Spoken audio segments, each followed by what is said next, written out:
like a bird on a tree. I'm just sitting here. Good morning, guys. You won't often see me wearing socks and boots in summer. I'm usually barefoot. I don't know if you've noticed. Hello. But I'm gonna go take you on a move. Yeah, mine. Oh. But I'm gonna go take you on a tour of our farm this morning, and thought I'd better wear some boots because I'll be venturing into the unknown. It's clear to see from up here. The world seems small. We can sit together. It's so beautiful, you and me. We meant to be in the great outdoors, forever free.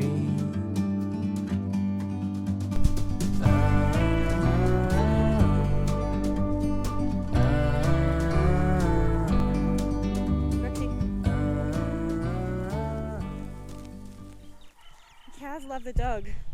That freaks me out.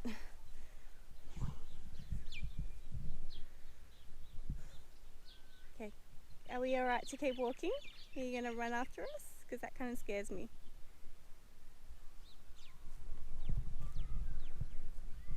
It's a little bit creepy, guys. Did you have to follow me, Roxy?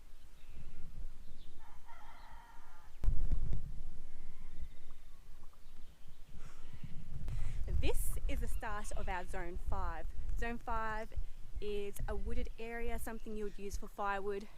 We don't use firewood from our property unless a tree's fallen down, because we are surrounded by state forest and we have designated firewood collection areas and periods, which means that we can go into the forest twice a year and collect as much firewood, well, not as much firewood as we need, but I think we can collect up to 16 cubic square meters, which is enough for our family to get through winter. And then the rest we forage from dropped trees or limbs around the property.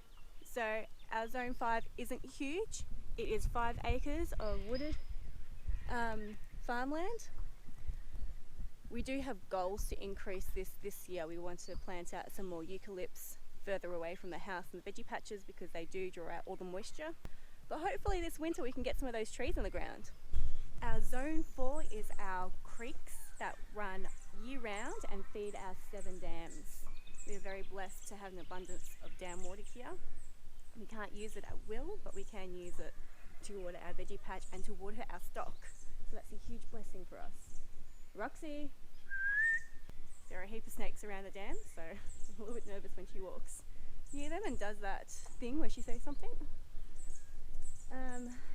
But the great thing about our dams, well, it's not a great thing, it's a bad thing, it's all the blackberries.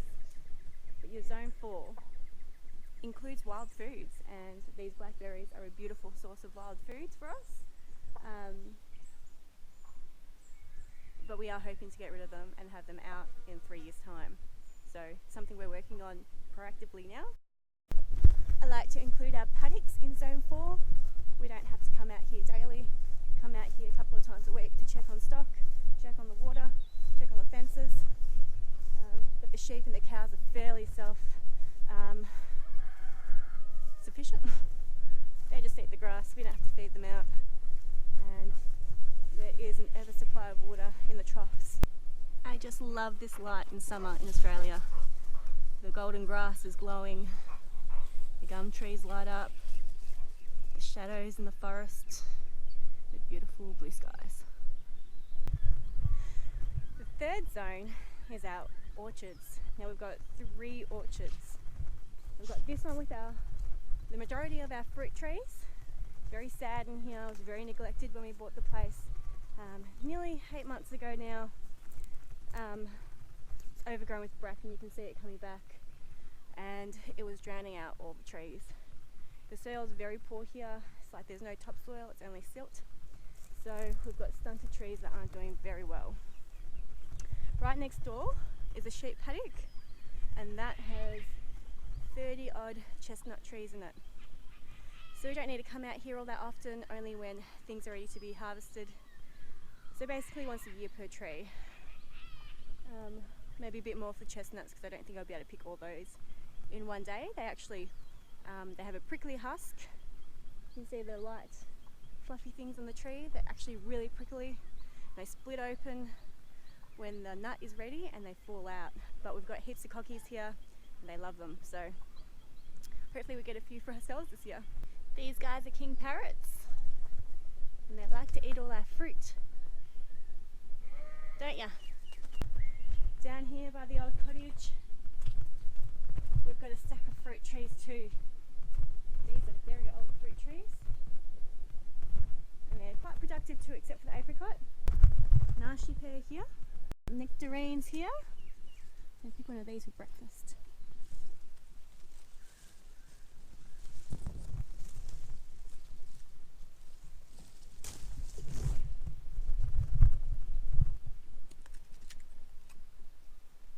They're still crunchy, but I want to eat them before the birds do.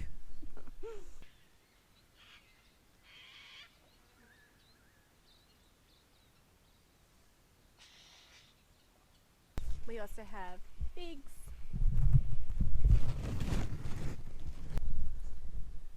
and a couple of apple trees. At the moment our sheep are in this bottom paddock, and we also have our shedding here.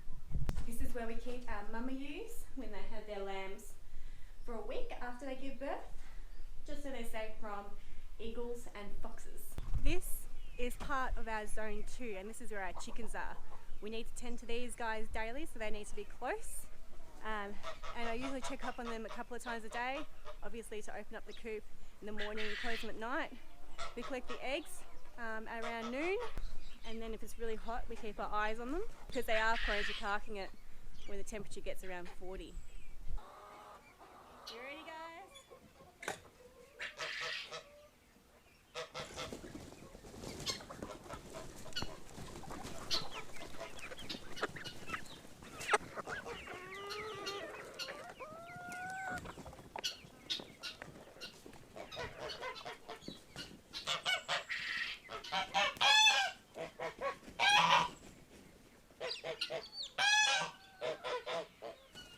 In our zone 2, we also have our open compost system, which is the way we feed our birds.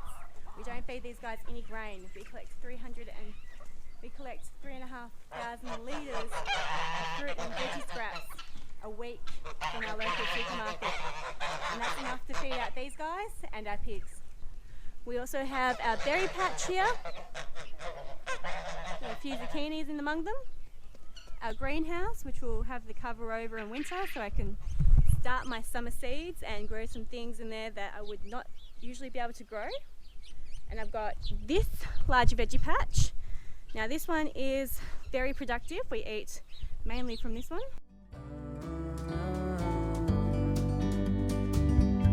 Sometimes you need to go and take a step back. But then I also have this monster veggie patch. The soil is very poor in there, so we are currently building that up. We're trying to implement back to Eden garden method in there, which is a slow process because we have limited access to organic materials such as mulch, wood chips and hay. And then we also have our pigs in zone 2. This will be a veggie patch next summer. At the moment the pigs are eating out all the grass roots for me, and they're tilling it up a little bit. There'll be more tilled up when the rains come, but at the moment it's very dry, so it's a little bit compact.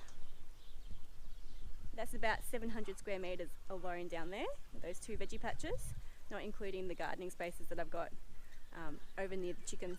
See the truth around you. From a distance you can tell.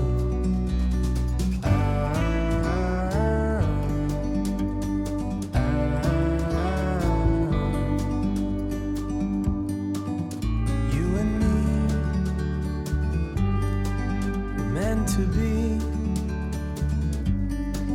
in the great outdoors, forever free. You and me, meant to be in the great outdoors, forever free. And lastly, this is my zone 1.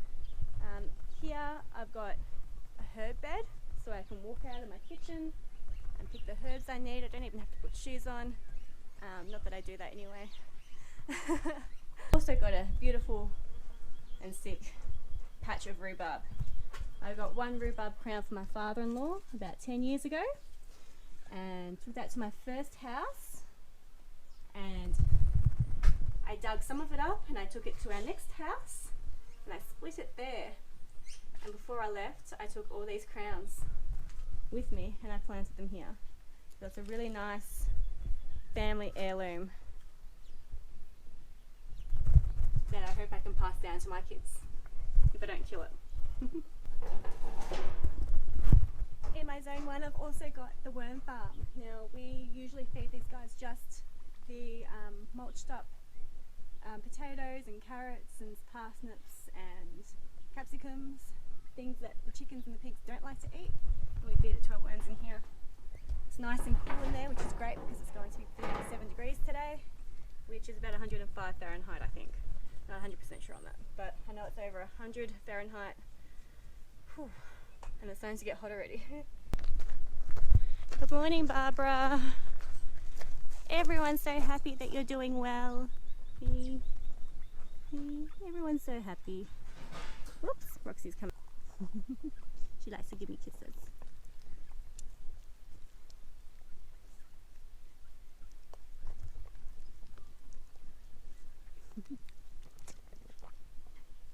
That's it, guys. I hope you enjoyed this tour of our farm.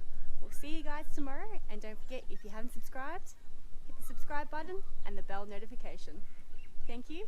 We'll see you guys tomorrow.